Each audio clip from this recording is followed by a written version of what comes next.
entrepreneurs, and professionals of Tampa Bay. Welcome to your hour for getting the information, the tools, and the connections for elevating your business. Welcome to Getting the Edge with Kelly Wilson. And here's your host, Kelly Wilson. Welcome to Getting the Edge. I'm your host, Kelly Wilson. Thank you so much for being with us today. I know there are a million other places you could be, so happy that you took some time to join us today. Getting the Edge is brought to you by Edge Media Hub, business community, and media solutions. For more information on Edge Media, you can check out edgemediahub.com. So happy to be in the community now, almost 8 years, I guess. Time just goes so fast. And we've had a great time doing Getting the Edge shows since 2015 now, and just honored to share stories of amazing individuals in our community, business owners, community leaders, leaders of nonprofits, and I'm a firm believer that we can learn a lot from each other, and it's my honor to have the opportunity to share everyone's stories. So again, so thankful for that. Total access with Edge Media begins with our annual partnerships. We have multiple levels of partnership depending on your goals and desired outcomes, and of course your budget. So for more information on our annual partners and what comes along with that, check us out online. Being here with me and sharing your story for 56 minutes is one of them. But also there's a lot of great contributing writer opportunities and events that we look forward to getting back to, and our online resource library, which if you have not, so happy that we're building that out. So definitely check out the resource library part of the website as well. There are so many articles from so many great people sharing their expertise. So definitely take use of that information, and it's there for you for free. So we are happy to be able to provide that. If you have not yet, make sure you subscribe to Edge Business Magazine. You can do that online. You can have your custom printed copy delivered directly to your home or office, and you do not want to miss our second annual Celebration of Women, which is coming up very shortly and towards the end of May. So many incredible women included in that, and I won't even start going into it because I will talk about that for another 20 minutes, and we have a great guest to get to, so I won't do that. But definitely check it out for more information. These are just phenomenal women that are just remarkable. So again, just so honored to share their stories as well. Again, for additional information, check us out online. And until then, again, so happy to have great people here and leaders of organizations that I admire. So really happy to have Matt Mitchell with us today, the CEO for YMCA. Indeed. Nice to be here. Yeah, thanks for having me, Kelly. Thank you. Yeah. And I love the Y and grew up with the Y. I grew up in Indianapolis, but the Y, I spend every summer at the YMCA. And you hear that a lot. Everybody has a why story, and somewhere, form or function, they're connected to it at one time in their life. And you, fortunately for me and for our relationship here in Tampa, you have a really good story, and it's a place that you really relied on, and that is a big part of your life. And I looked to do that as my kids, and as I had my own children. I looked for, our closest YMCA at the time when my kids were younger. Thankfully, they're older now, 20 and almost 21 and 31, but we were in the Carrollwood area, so the Northdale. Yeah, Bob Sierra YMCA. Okay, yeah, yes. Indeed. We spent a lot of time there. I remember dropping the little one off, the second one. I was selling real estate back then, but I would run and work out, in the morning. It was a great gym. It was a great facility. It's a common story where people look for a YMCA when they're buying a home, because it is such a hub of activity. It's a place where community members come to connect with their neighbor. It's where they have a sense of belonging, and so a YMCA in your neighborhood is a true asset. And I'm glad you've got to experience it, not only when you were a child, but it seems like when you were an adult as well. As I was selling homes, I remember actually Kyle Keith, who is, I believe, market president for Bank of Tampa now, but I sold him a home about 20 years ago. And Kyle's on our board. He's our treasurer. Is that right? It's a small world. See how that works? I sold his home to him on Dorchester, right across from the YMCA, on what is it, McDill, right there, right? Right. And so funny. But I remember when we were looking at homes, he was like, "This is the Y's right there." Like he was telling his wife, "This is the house. This is the one. It's perfect." And So it mattered to him. That's ironic that he's a Fantastic, part of yeah, that. He is yeah. a neat guy, and it's great that after all these years, we've been able to stay in touch and work together now from a business Yeah, perspective. and to have him be such a major part of our YMCA is I bet. fantastic. So Yeah. I'm glad that you sold him that house right there by the Y, because it's worked out well for us. Oh, I bet. That was because of me. Yeah, it is. So we owe you some gratitude. That's funny. I didn't even think about it when you just said that.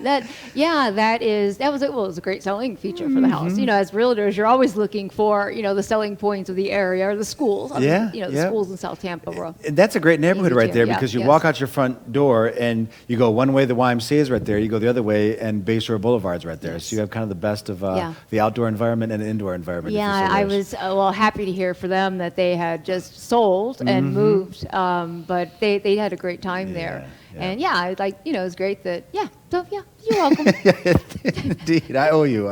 Well, so when were you? What, do you have an early experience with the Y? I guess you should tell me you do. There's a lot of Y professionals who obviously do. I wasn't a Y kid. There wasn't a YMCA in the neighborhood where I grew up. And you grew up where? I grew up, I claim the south side of Milwaukee, Wisconsin as my home. Yeah. It's The south side of Milwaukee. Yeah, it's a great community, a great city. You really learn to appreciate Milwaukee a lot when you get to be in your late teens and early 20s. It's just a very festive type of community. It has its problems as well, but I was getting... Laverne and Shirley. People think Laverne and Shirley and Fonzie and Happy Days. That's the biggest takeaway from now. Well, now I can say Matt's from there, but no, Laverne and Shirley. So me, Fonzie, and Laverne and Shirley. Yeah, so that we got it now. That's funny. But I was in college, and I had a friend who was an aquatic director at a YMCA, and I needed service hours for my degree. And there was some job opening as a wellness attendant on the wellness floor, and I went and did it. And you're 20 years old, you're not really taking things that serious. You're just there and kind of It's a enjoying job the environment. at the time, Yeah. But then I started to see that people really, I was doing some personal training and equipment orientations, and people really were depending on me to help them become well and to help them along their wellness journey. And within a few months, I really started to take that job serious. And then there came a point where I had to do my internship for my degree. And the Y came to me and said, "Hey, Matt, you're from the South Side, right?" And I said, "Yeah." They said, "Well, we don't have any Y presence there." I said, "I know this." And they said, "Well, how about you, what would you think about starting up some youth sports programs in the neighborhood where you grew up for your internship?" And I thought, what a phenomenal And a way to opportunity. impact Yeah, especially for a young right, person to yes. build something from scratch in their own backyard. Yes, I'll absolutely do that. So I did. And where I grew up, it was a lot of hardworking folks, but your priority was taking care of your family. There wasn't a lot of continuity and people. friends. Yeah, cars went out the alley at 5:36 a.m. They came back at 6 p.m. And so you're really about yourself. And I started off these youth sports programs. These parks like where the weeds had grown up over the backstop, and so we cleaned them up and got kids out there. And it's funny, this one program, our team started to do this flag football team, and they qualified for these playoffs. And you start to see parents up in the stands and talking to each other. And then they were barbecuing on Saturdays before the game, and then they had T-shirts made for them. So you saw community. Yeah, it was. And it was this cool great. thing where this simple youth sports program developed this sense of hope and camaraderie and connectedness, unlike anything I had seen as a young person. And I thought, wow, this YMCA, what a tremendous vehicle to do good. And if this one little youth sports program can do this, think about the scope of this whole organization. And I was sold on it. And so that's how I got involved in the Y. Then soon later, I graduated and became a program director, and it took off from there. Well, when you went to college, so growing up in Milwaukee, where did you go to college? I went to University of Wisconsin at Oshkosh, and then I came back to UW Milwaukee. Okay. Yeah. Okay, I'm trying to think geography. Okay. Yeah, so Oshkosh is a little bit north. It's perfect for a kid. When you're about an hour and a half away from, I had to get away from my friends because otherwise I wouldn't be able to focus on school. Wisconsin's only an hour and a half away? Well, yeah, it was. Really? Yeah, I didn't realize it was that close. Yeah, it's so it's far enough away where. You had to do your own laundry. Yeah, where you just can't come home whenever you want, but it's close enough where if you need to come back, you can. So that it was a great experience to get away, and there's a big kind of rite of passage to move out the house and kind of have to depend on yourself as a young person, and I got that at college, definitely. You have brothers and sisters? I have an older brother, an older sister, and a younger sister. Okay. Yep. Still come back together for holidays? Yeah, everybody grows into their own directions and things. They're all populated across Wisconsin, and that's my network there. And my father's side of the family, we have a large base of people down in Louisiana. We're a major hub of. Oh, really? The Mitchell clan is from Louisiana. Yeah. I had been to a couple. I had not been to New Orleans. I finally went right before COVID, and I'm very calm in a sense. So it's a different, but it was great to experience. I don't know if I could handle it. That's the beauty of our country, right? All the different cultures and Absolutely. experiences you get, and there's so much diversity throughout our country. And if I lived in New Orleans, I'd probably weigh 350 pounds because just the food is so good. I think you gain weight just smelling the food as you walk down the street. It's a tremendous place to visit for sure. Yeah, I had been to some other areas. I think it just reminds us that the world is so big. There's just so much out there, and being able to explore and be a part. So much to experience. So what did you want to do when you were young? Like, when you're young, you're just, again, in a community like that, you're just thinking, are you going to work for a factory? Are you going to follow? You walk to school and you're walking past factories and pubs, and you think, all right, I love to someday be able to have my own house in this community. And you think, your glass ceiling is really low at that time, And but again, that's one of the reasons why I love the Y so much, because it opened up this exposure to me of so much more than just that community that I grew up in, and what I thought was possible for me was here, and what the YMCA showed me and the great people I met showed me, look, you can do all these other great things, and this organization exposed me to that, and I've been enjoying it ever since. So how many years now have you been? A little over 25 years with the YMCA. Oh my goodness, I didn't realize it had been that long. Yeah. So you went, okay, so let's go back. So you went back after, so you went to Wisconsin, then you went back, and then how did you end up So here? I kind of graduated through the ranks at the Milwaukee Y. Program director. Yep, program director. Then there's a natural progression. Right. The Y is really good at building from within, and has a good progression track for young staff and young professionals. I never thought. I remember, as a matter of fact, I was working the front desk at a downtown YMCA once, and I was in college, and I was like giving people keys and checking them in and handing them towels, and the executive director's office was right next to it. I remember looking in at him. And there's often times where he was just sort of, and I remember, and he's still a really good, he's one of the people who means the most to me in my life, and he's still a mentor of mine. I remember looking at him going, God, I never want that guy's job. Right? Because I just thought it was so stressful. But, you become comfortable, and you learn, and you want more challenges. And so I progressed through that, and I ended up, I was there for about 16, 17 years, and became the VP of Center Operations. And at that time I thought, let's experience something else. So I went to go take a chief operating officer job in San Antonio, Texas, at a YMCA, which was just one of the best things I ever did. Because again, it's another opportunity to break me out of a shell that I was in.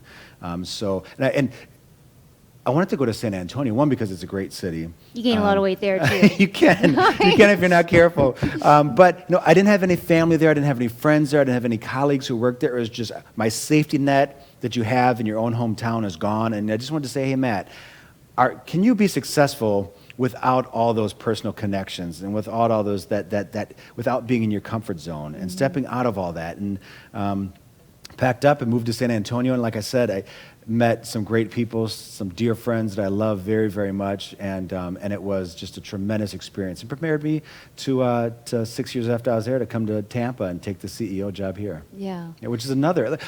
I've gotten to live in three phenomenal cities: Milwaukee, San Antonio, Tampa, and three completely different environments and atmospheres. I can imagine. Yeah. But great to be able to take that in, and then just compile or take in what you want of each cultures and communities. And absolutely, and that's a cool thing about the YMCA too, is that they're all so different. The YMCA in Milwaukee was serving different needs than in San Antonio than what we're doing here in Tampa, and that's why the Y's been around in Tampa for over 132 years, because we evolve with what the community needs. We don't tell the community, hey, this is what you need for your well-being. We listen to the community and kind of fill the voids that are there, and that's why we're such an important part of the fabric of the Tampa Bay community. Who founded it years ago? It was 1844 in London, England. So it was. It was one of those times. It was the Industrial Revolution, and it was simply a place where young men would come to kind of get away from all the negative distractions that were going on. So always people were coming in from the rural parts of the community into a downtown community where there was gambling and bars and other stuff that goes along with that. And they thought, hey, let's create some place that's wholesome for these individuals. Create the Y, and it soon came over the pond to the States and Boston, and then it flourished here in the States. What does YMCA stand for? Young Men's Christian Association. Oh, really? So it's this great evolution of where we have these Christian principles are at the very foundation of who we are. But it's not exclusive. Christian principles are to accept all. And you'll see when you walk into your local YMCA, it's probably the most diverse organization that you'll walk into, because there's people from all walks of life, religions, races, cultures, sexuality, whatever it might be. You're safe at the YMCA and you belong there. Family oriented, which is great, because Absolutely. you have that, and it's also just from women, I think a lot of times or men probably too. You're intimidated by working out or exercising, Sure. being around those that might appear to know more than you, although they may not. But I don't know. I think you feel like there's like-minded or like-type people. Or, it's a very non-threatening environment. That's and we try to kind of embrace that and promote that, where if you are that oddball who's just a jerk to everybody around you and just want to watch yourself in the mirror doing something, you'll feel proud. You're probably going to be the one who feels odd at the Y. You're the one that won't belong. But it's a great place for everybody from 6 weeks old to 96 years old. There's something for you to get engaged in. They had great day camps. I mean, even when I went in. It was hard to get my kids to stay in any of them anytime. And we're approaching that time of year now. Day camp is right around the corner. For the summers too. Yeah. And hopefully this one will be a nice rebound year for everybody. I think there's a lot of parents after COVID who just, want to get their kids back engaged and developing their social skills again. And day camp is just such a phenomenal opportunity. And having their own sanity back, I'm sure. Thank God my kids are older. I cannot even imagine what some of these parents have gone through this past year. Some parents need a nice deep breath this summer, and they deserve it. Like how long, or just even in March. It's probably good no one said, okay, April, May, June, you might start of next year. Yeah, and I'm sure we'll get into it a little bit, but there was so much that evolved with COVID. I mean, March 1st of 2020, we were this YMCA that was just skyrocketing, and the enrollment and how we were raising money, and everything was going so good. And you never would expect, 3 weeks later, everything shut down. But then, what do you do? Financially, it would have been probably better for us to close up shop and just say, look, we're going to open back up when we can. But that's not what the YMCA is for. You experience it as a child. There's needs in the community. And when there's voids, that's when the YMCA steps in and says, okay, how can we fill this critical void? And when COVID came, it was watching the children for our essential workers, the frontline workers. We didn't want to have to worry about, we didn't want nurses and doctors and firefighters and military and police worrying about who's going to watch my kid when I'm protecting everybody else in this community. And so we watched the children of those frontline workers, and we did it for $5 a day. I don't think I knew that. Yeah, I think a lot of people didn't, because it was really promoted to those who needed it a lot. And we were watching 1,600 kids a day across Tampa Bay and making sure that those people could. Those are the people who are keeping us safe, who are taking care of our loved ones. And we had some donors step up that allowed us to do it. And again, for $25 a week, which we didn't want those nurses and physicians and anybody else to have to worry about. Now I got to pay. How am I going to afford? Keeping my kid safe and doing constructive things. So that was a big part of what we did. It came at an extreme financial cost to us, but again, that's why we're here, and that's why we've been around for 132 years, and that's why we'll be around for 132 more, because the community comes to depend on us to step up at times like that. And unfortunately, I mean, so many of us did hit, or took some types of hits, but Absolutely. It was a matter of trying to kind of come out and just make something positive out of. We're going to take a loss as it is, so let's just find the best way that we get through it. We lost probably close to $10 million in revenue last year, just when you shut things down. But again, we spent time watching these children, making sure they're safe. We organized blood drives at the Y, because the blood banks, their reserves were running low, but you still need blood. People still needed surgeries and things. So we did more. We I don't know how you say it, generated enough blood. We got enough blood donated to affect well over 1,000 people, which is great. And then we also, so many senior citizens come to the YMCA because that's their social connection point. That's where they socialize with friends, and they go home sometimes to empty homes.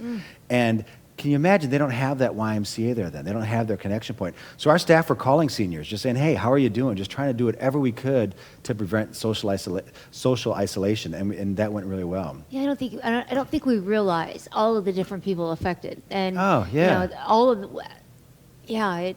Who could have thought? I just I'm just very happy we're here a year later. In a Indeed. sense, a year and a year and a month, and I see a light. Like I feel like we're so close now.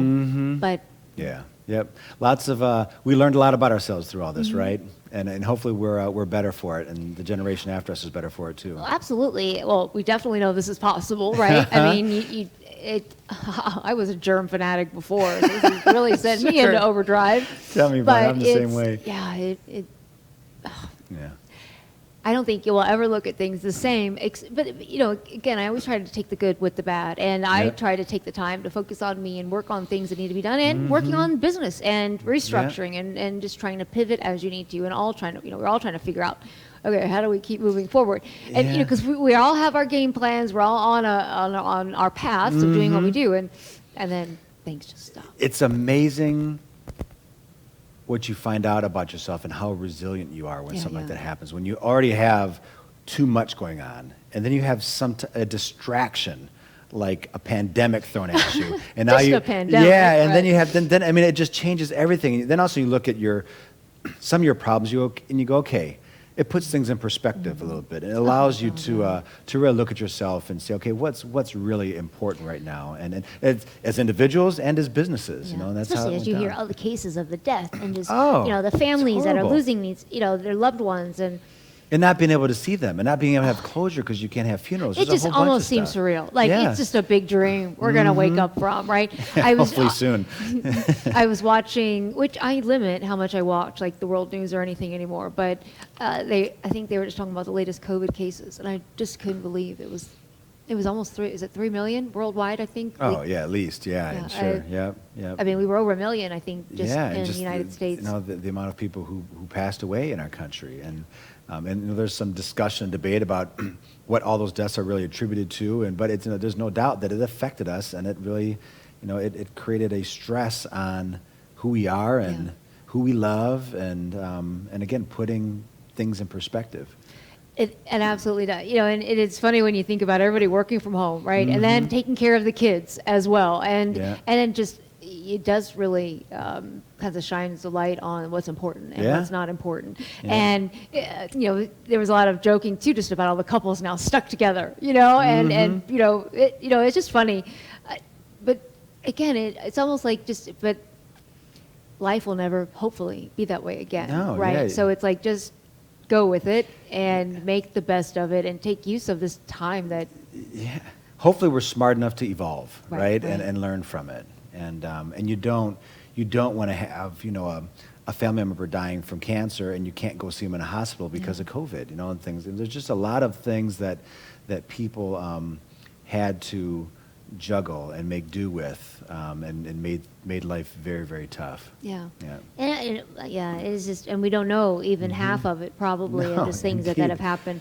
And again, I mean, thankfully we do have great organizations, and even with it was amazing to see the nonprofits come together, Yeah. but also the community members and just the people. Yeah. Just the Tampa. We are pretty lucky to be a part of the Tampa community. Oh It's- yeah, and I think that people in Tampa are genuinely kind, and they have ownership of their community. And when we had to shut our YMCA's down for typical membership operations, we had members, close to 40% of our members said, hey, you know what? Keep drafting my membership fees, because we believe in what you're doing, and we believe in what the YMCA is about. We believe in your cause, we believe in your purpose, and we want to help out with that. Or somebody said, look, I can't give you my full amount, but just Right. keep drafting $10 if it Yeah. helps. And it was wonderful to see that. And we can't thank our members enough for the way that they stood behind the YMCA and everything that we do. And that is, I guess, so because it's not just a gym, it's not just a pool like for Absolutely people not. to go to. Yeah. Because you think about some of the other facilities, like or just gyms Yeah. in the area. But Yeah. when you're only the Y is, it's just different. It is, and we're so much more than a gym. We're a Right. community, Yeah. and it's an organization that helps enhance lives on so many different levels. And it's Yeah, not I just believe that. it's not just a place where you come play basketball or where you come do bench presses, but it's a place where you work hard to prevent diabetes. It's where your father comes to get off cholesterol medication. It's it's where your grandfather comes to help not have to use an oxygen tank anymore. And there's always different things. It's where you teach your young children how to be safer on water, especially in Florida where there's so much. learn to swim. Yeah, they there's take swimming all lessons these great online. things. There's all these sports programs, but our sports programs are focused on, they're tools to help kids develop character. It's one thing about how to learn how to dribble. You can do that at a lot of places, but when you really use something like the game of basketball to learn how to lose, to learn teamwork, to get yourself out of your comfort zone, like we were talking about with my career, all these different things, that's what makes the YMCA so special, because we do all these things that's all about building a stronger community at the end of the day. Yeah, you had a lot of different fun things, for a little bit of for everybody. It is great. I can imagine and I've talked with quite a few of the CEOs, as you're faced with a pandemic, what immediately goes through your mind, or what do you just huddle and bring the team together? Do you run outside and throw up? I think everybody did a little bit of that, but it's, I think it's different for everybody. And for the YMCA, we're used to having the spotlight on us in times like this. And so we knew that certain individuals were looking at us from the community for us to lead. And that's what we did. So we said, we can't have membership going on. We're not teaching swim lessons now. We're not teaching kids how to play soccer. We're not doing diabetes prevention programs or cancer survivor programs right now, because these people can't come in our doors. What are we going to do? What does this community need? And we looked and thought, schools are shut down. So much of our lives, right, are built around our kids going to school, and the convenience of work and everything else. And so now that kids couldn't go to school, what were they going to do? We couldn't just have these, again, essential workers couldn't go to work and worry about their kids at home. So the Y said, look, that's the biggest void in our community right now. We need to take care of the workers, of these frontline workers and their kids. And again, the police officers and firefighters and people who worked in healthcare, all those individuals, military. And we had to make sure that their kids were safe and doing something constructive, and that they continued to learn while school was out. And that some kids also, they rely on school for their healthy meals throughout the day. If they're just at home, they're not eating healthy. They're not even some aren't even getting enough nutrition that's healthy at all. And so, we worked with Feeding Tampa Bay, and we worked with the school districts to make sure these kids continue to receive healthy, nutritious meals throughout the day as well. So there wasn't too much time to go outside and cry and throw up, because we had to get to work right away. Right. And as soon as everything shut down, the YMCA stepped up, and by that next Monday, we had essential childcare up and running, so that these individuals could take care of us and we could take care of their kids. Yeah, that's a great way to put it. Yeah. It's great to see all the nonprofits come together and work together. I mean, it was never about their individual purposes. It was about what the community needed at that time. Yeah. And that was amazing. If you think about when you graduated college, or let's just say when you left Wisconsin and went back to Milwaukee in your middle, knowing what you know now, what advice would you give your younger self? I would say, Matt, it's okay if you don't know right now what it is. I think you want the answer of what am I going to be? What's my purpose, kind of, and it's okay to enjoy that journey while you're figuring that all out, and not necessarily have all the answers. Yeah. I would say, look, just take a deep breath and take this all in, because these are some of the best times of your life, right. and figuring out who you're going to be and what you're going to do and how you're going to impact this world. It's such a fun journey. So I'd say take a deep breath, sit back, and just keep your eyes wide open and enjoy this. Yeah, it can be so overwhelming as a young person that, I tell my kids that it's hard. There's no way you're supposed to know what you want to do at 20. How can you? You have to take a step. Just take a step. That's what I always say. But there's no way. You can have aspirations, and that's great. And hey, you do have some kids you're like, I know what I'm going to be. I'm going to do it. And there's no ifs, ands, or buts about it, and God bless them. But most young people just don't have it figured out then. And it creates the stress. And even those who do know what they want to be, I tell them the same advice. If I knew exactly I wanted to be the CEO of a YMCA, I'd still tell myself, graduating from college, still enjoy the journey. It's just, there's so much that you grind so hard to try to get ahead. And also one day you look around, you go, well, I'm not in my 20s anymore. Now I'm in my 30s. And you look one day and go, I'm not in my 30s anymore. Now I'm in my 40s. And you look and go, oh my God, I'm about to be 50. And I'm here, I'm there too. Yeah, that's. And you just want to. I'm only 49. Yeah. Soon, but and you're on this ride once, right? I have a friend who always right. says, Matt, we're only on this ride once, so let's make sure we enjoy it. But if you do it right the first time, you're all good. Yeah. Know what they say? I think.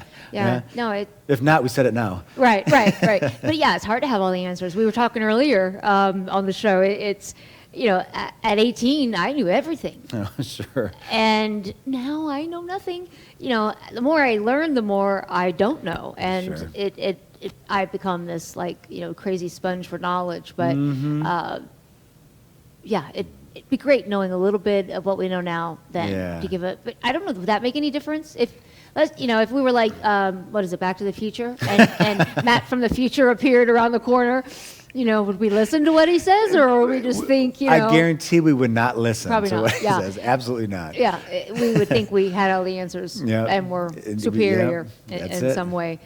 Do you have a favorite books, or what do you I mean, do in your spare time? I have a few books that I really enjoy, and I like nonfiction books that are kind of inspirational. I think one that I just got done with, which I'm probably late to the game with reading this one because it's been around for a while, but The Boys in the Boat, about an Olympic rowing team back in the 20s, and it was a phenomenal book, and it's really just it just talks about teamwork. It just doesn't happen, and how much work you have to put into it. It's about that rowing team that qualified. I don't want to talk too much about it in case someone didn't read the book yet, but it's really about just how a team comes together, and it's just overcomes. And it's just not organic all the time. But there's certain things you have to work at, and at the end, if you put enough hard work in, it's really worth it. Yeah, I was just had Kathy Fountain is one of our honorees in the upcoming issue, and we were together yesterday, and we were talking about she rows. And I have always wanted to get in and do that. And I tried to talk my daughter into doing it at Plant, and she didn't want to have anything to do with it. But, I think it would be great for her. You can imagine how great your arms would be.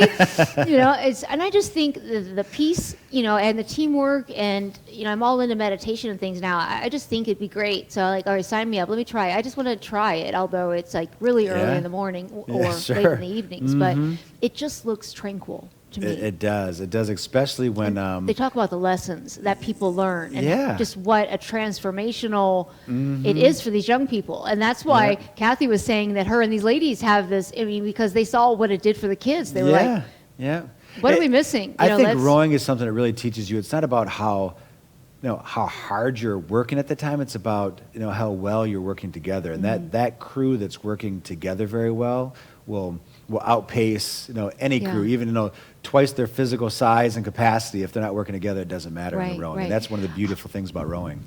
I experienced we were in kayaks, I think, but I was. That's good too. Yeah, my son's going one way, I'm going another. We spent the entire time in trees. Literally we had scratches on us. I said I did not want to do that again, but it was funny. But you have to be you have to be in sync. You do. Otherwise, you have no direction. You're all over the place. I guess that's like with anything in life. Right? Yeah, so Memorial Day is coming up, right? And when this airs, probably just passed. But me and my friends used to go up and do this kayaking trip on Memorial Day weekend. Do you end up in trees? Are there trees that you run into? But no, we'd have the single ones called funyaks, I believe they're called. But we would see some of the most exciting arguments going on between couples. I can imagine. No, Stop it! They'd get caught up on a rock or something, and it was fun for the first hour. But by hour 3, people were ready to explode, and we would just, it was a learning experience for sure. It is team building, or it's.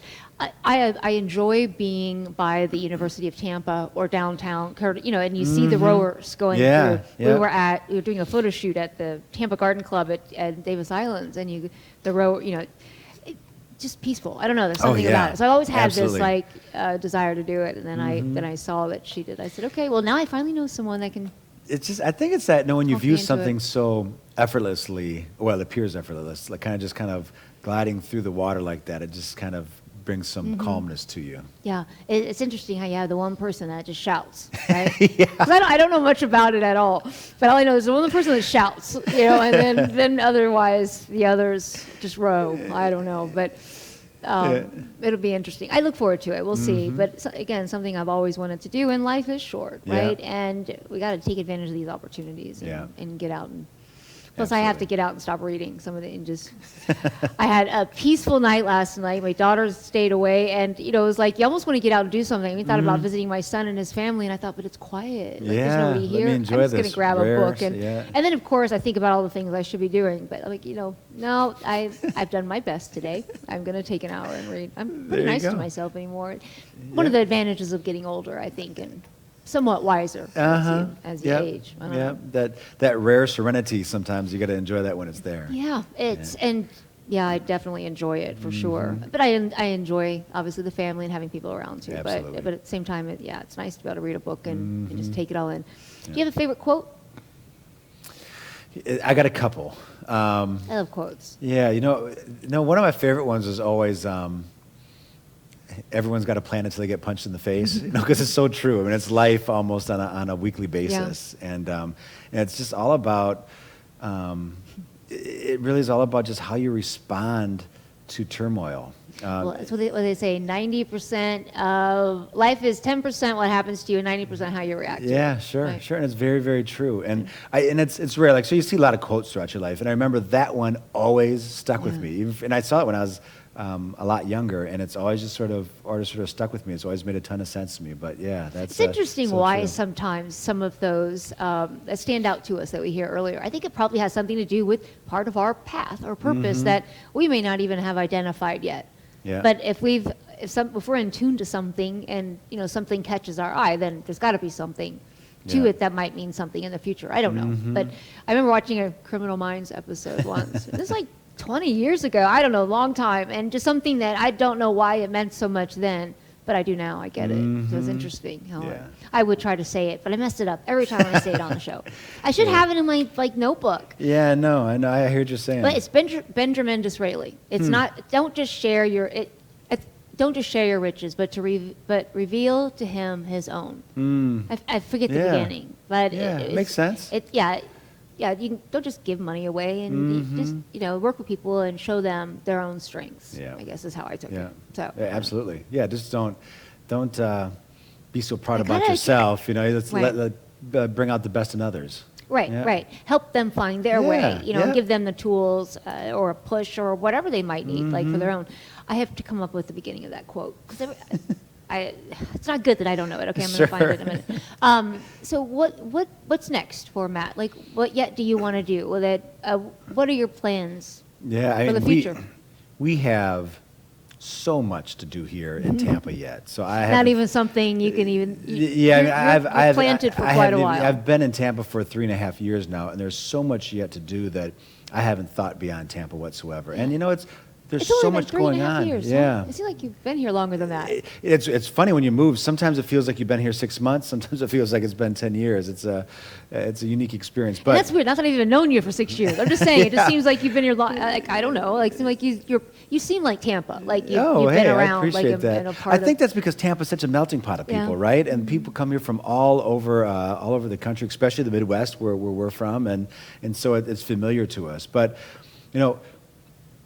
a lot of my colleagues around the country are dealing with communities that they serve shrinking, and less population and people moving out of those communities and thinking, what do we need to shut down so we can sustain this operation, 4 or 5 years from now? And here in Tampa, we're thinking, where's our next footprint going to be? Where do we got to expand next? Because so many people are coming to Tampa because they want to be here.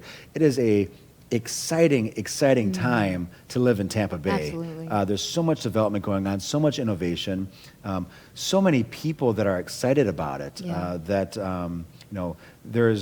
It'd be silly to think outside almost of this right now for me because there's just so much that we can do. Well, I want to focus on making sure that our YMCA is at the front end of the evolution of Tampa Bay. I don't want to be at the back and go, you don't want to think about the YMCA as this old, decrepit organization, right? You want to be a modern, vibrant, engaging type of an organization. So we have a lot of work to do to make sure that we can sustain that. Yeah, we are very lucky to be here in the Tampa area, and I know we're doing well.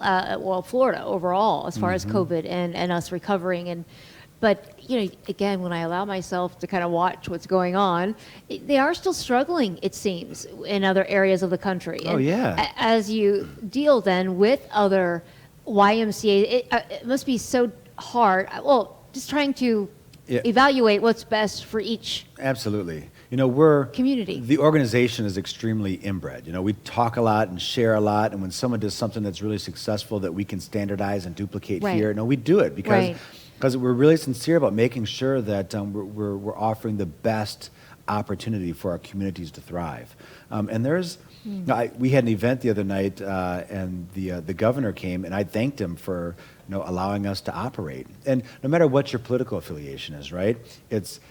He gave us the opportunity to do what we do, and they put a big responsibility on businesses and saying, look, you need to do this right and safely, and so we could. But because of that, we're a little bit ahead of some of our colleagues now. And you think about some of our friends in other states; they're just getting back in their buildings and at a limited capacity, and it's again.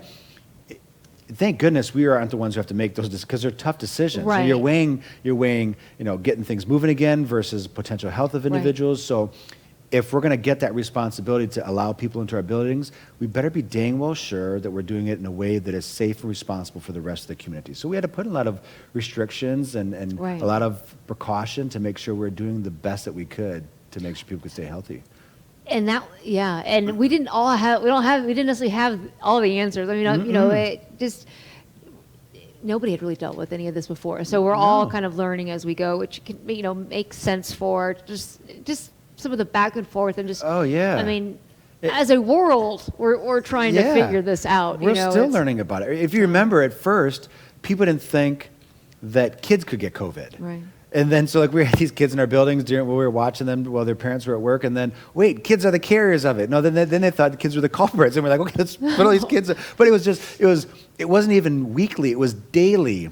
A new kind of suggestion would come out about this pandemic. And now wear a mask. No, don't wear. It's a lot of back and forth. But again, I always try not to be too critical because people are just trying to do the best they could for our community. They're trying to do the best for the people that we love.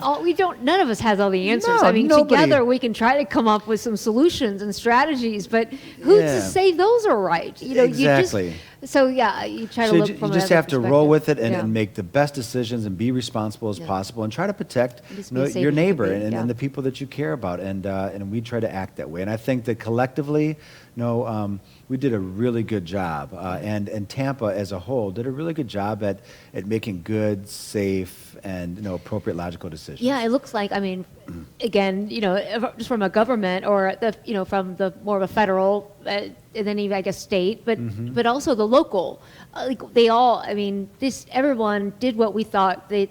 Yes, you can say you should have done this or you should have done that. But again, I mean, everyone I feel did their best, from each level of government. That some people suffered more than others, right? Some businesses, some industries suffered a lot more than others. But now that's part of what being a member of a community is. Right now we look and we say, well, what can we do to pick up our fellow man and our neighbor and those citizens who we care about, and what can we do now to help everybody start to thrive and get back to some normalcy? And shine a light on that somehow, or some ways too, because I think sometimes you as things start to rebound, you forget that there are still some struggling, and all the hospitality has not kicked back in, and so many still do not have jobs yet. And the YMCA, we're still struggling. I mean, we're still at 60% of what we were pre-COVID, and that hurts because membership is our revenue engine. Right. Everything else we do really, it doesn't generate this big surplus. We're not this.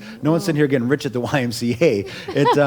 So until membership really rebounds, our capacity to do all the good stuff that we do in the community really depends on how generous our donors are, how generous our community is, and how efficient we are with the limited resources that we have.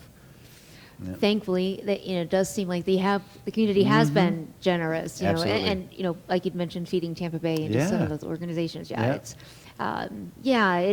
unfortunately we have been in quite of a crisis, but it's been great to see the camaraderie of the community and the love and coming together. So on a happy note, I mean, as we go into this year, and I see the light, and I hope others do, and we're starting to get there. I mean, we're all still down. I mean, we're still on limited staff, and I'm still, doing so much more than I would rather be doing.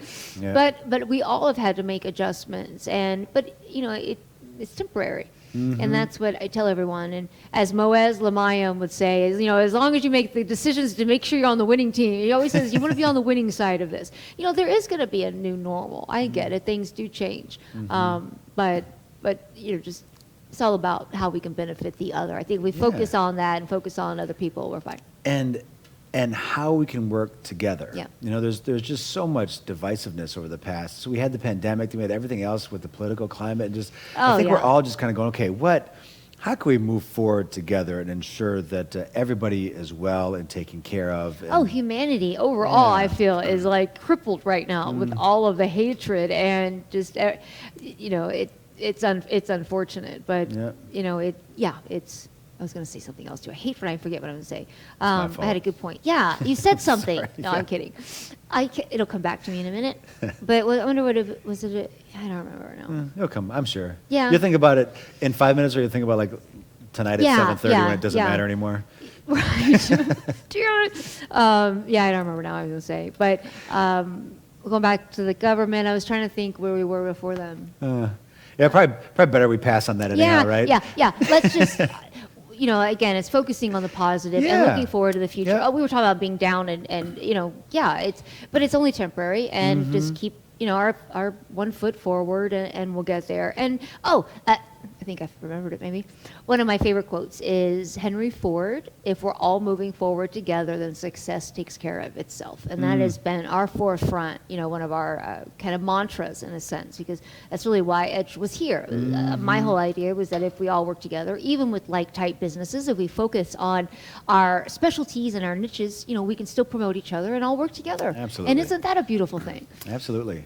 And just things are, I've been thinking about the YMCA, so we do a lot of great stuff, and we could do a lot of phenomenal stuff all on our own without help from others. We could really do a lot of good things. But the programs that we do with partners, when we do think something that's a collaboration, those are always end up being our most enriching and impactful type of programs. And when we do work together and share resources and share ideas and share concepts, work through problems together, the things that we can accomplish are just phenomenal. Has there been one favorite experience of collaboration? There's a good recent one, so when during COVID, a lot of people were struggling with putting food on the table because they didn't have money coming in, and just a simple lack of resources. And we have a veggie van that goes out and brings food to food deserts where there's not really good, accessible, fresh produce for families. We go out and we would have a fresh bag of produce, and we charge people $1 for it. Just so there's some, accountability on their part. As the pandemic hit, a lot more people who never had to rely on, a food bank or a food truck, started to have to rely on that. And so, and then Feeding Tampa Bay has obviously, is the organization that does so much in that arena. We started partnering with them as they saw the need, and they stepped up and they started getting more and more resources, and they needed to get that out into the community. And so we partnered with them to, they're donating food to us. We are taking their food in our veggie van and mobilizing it and get it out into some communities where they weren't reaching at the moment. And so, use their resources and our resources, put them together, and a lot more people got served. And it's a small example, but an example where, during the height of the pandemic, between the end of March and the beginning of June, that veggie van dropped off close to 200,000 pounds of food and distributed it in neighborhoods where people just didn't have access to it. So that's just one collaboration of hundreds that we do, but that was really special, and it made a lot of difference in a lot of people's lives. Yeah, those are great stories too. I think it helps us all hear that because it's inspiring too. as we all came together. Yeah. What was I going to say? Has anybody given you advice over your life or said something to you once that stuck out? Like best advice you've ever been given? Yeah, almost when you say it in the way of said something to you once that stuck out.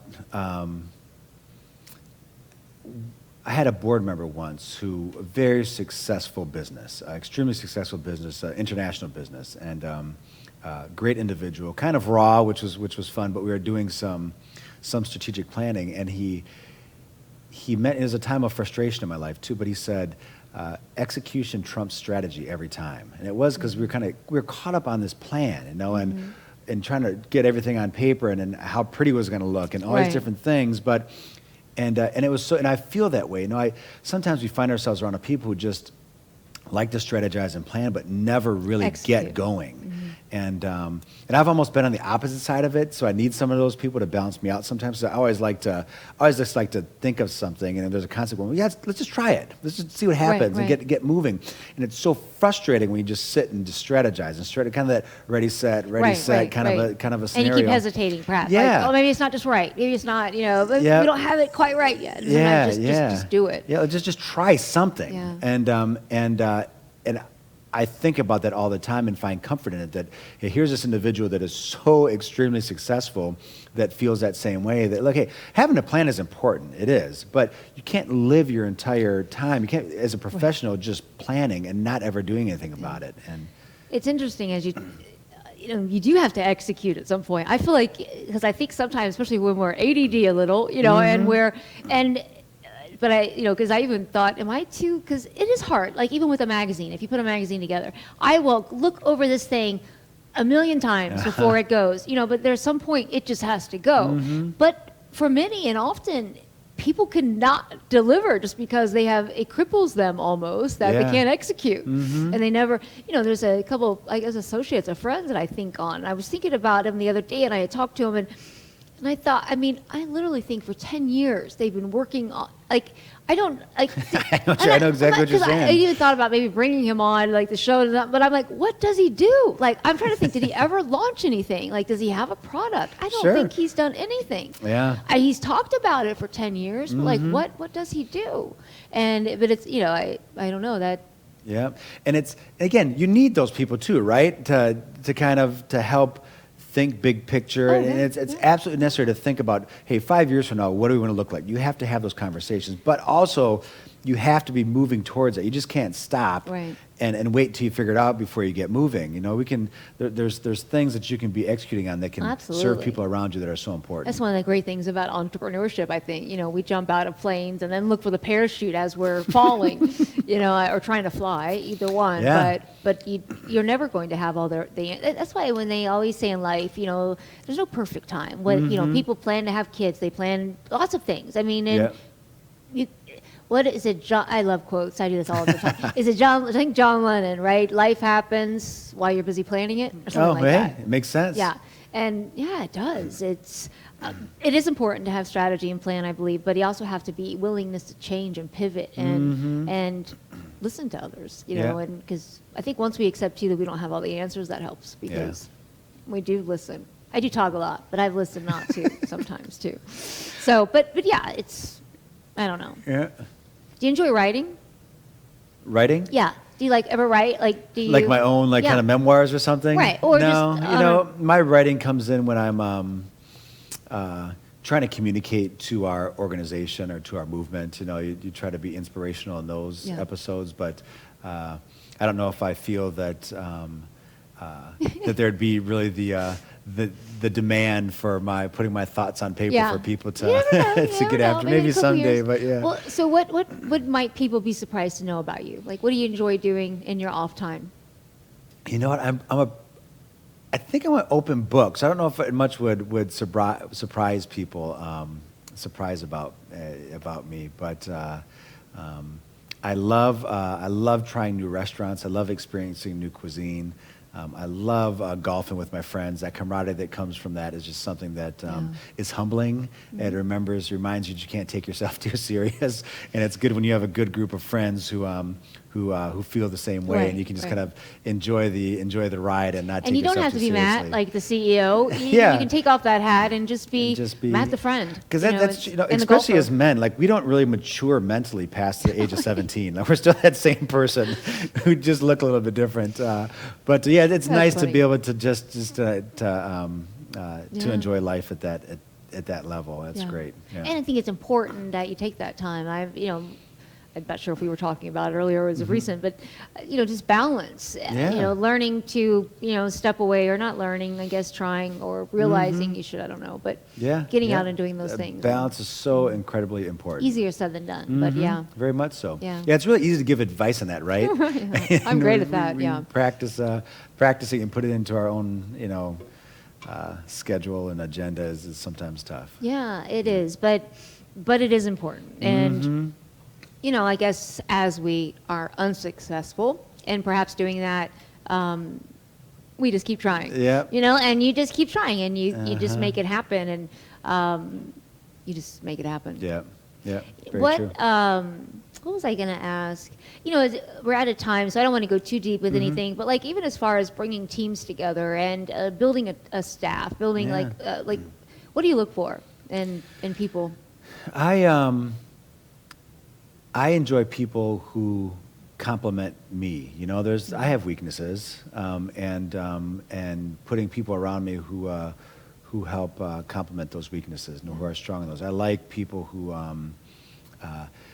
don't have to have all the answers, but people who just work hard. I always thought about the people from my past who were on my team and thought, they wouldn't be great, like they're not the perfect fit for this job, but they work so hard that we'll get stuff done.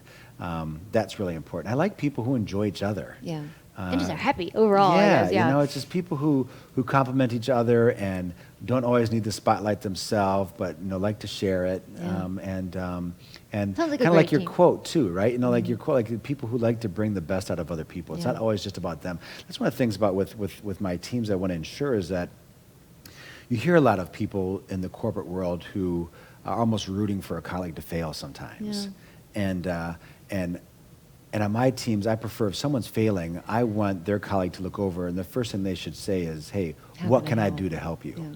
And when you have We're that type of gonna camaraderie, run out of time. Yeah, Yeah. that's a great note to end it on. No, it's true. How can I help instead of Yeah. helping or hoping they fail? Yeah, But absolutely. unfortunately, I think too often we don't want the best for other people. I mean, some people don't, but yeah, you should be. It's competitive. Anyway, we could talk for hours. I'm We sure. could. We're about out of time, Matt. Thank you so much for being here. Thanks for having Thank me. you. Good Yeah, to we'll see have you. to have you back. Thank you so Indeed. much. And check Yeah. out, make sure if you have not visited the Y lately that you definitely do. And there's locations all over the Tampa Bay area. So definitely check them out. Thank you so much for being here. Visit our website, edgemediahub.com. Until next time, we'll never stop dreaming. We'll see you soon. Thanks.